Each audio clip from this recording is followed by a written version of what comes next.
ఉద్యమ సహచరుడు సోదరుడు మంచి మనసున్న మనిషి పెద్ది సుదర్శన్ రెడ్డి అకాల మరణం విషాదానికి గురి చేసిందని BRS party deputy floor leader Harish Rao తెలిపారు. ఆసుపత్రిలో చికిత్స పొందుతున్న సమయంలో మృత్యువుని జయించి తిరిగి వస్తారనే ఆశతో మనమంతా ఎదురు చూసాం. కానీ ఆయన ఇక మన మధ్య లేరన్న వార్తను జీర్ణించుకోలేకపోవడం ఎంతో కష్టంగా ఉందని అన్నారు. ఉద్యమ సహచరుడు సోదరుడు మంచి మనసున్న మనిషి పెద్ది సుదర్శన్ రెడ్డి అకాల మరణం తీవ్ర దిగ్భ్రాంతికే విషాదానికి గురి చేసిందని BRS party deputy floor leader Harish Rao తెలిపారు.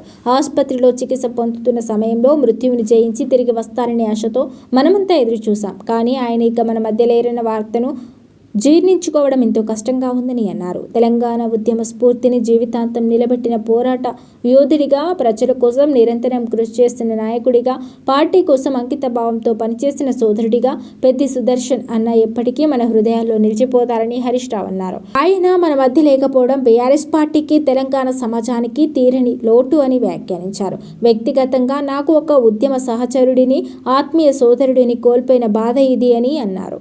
పెద్ది సుదర్శన్ అన్న పవిత్ర ఆత్మకు శాంతి చేకూరాలని భగవంతుడిని ప్రార్థిస్తూ వారి కుటుంబ సభ్యులకు, బంధుమిత్రులకు, అభిమానులకు నా ప్రగాఢ సానుభూతిని తెలియజేస్తున్నానని హరీష్ రావు తెలిపారు. ఈ విషాదాన్ని తట్టుకునే శక్తిని వారి కుటుంబ సభ్యులకు ఆ భగవంతుడు ప్రసాదించాలని కోరారు.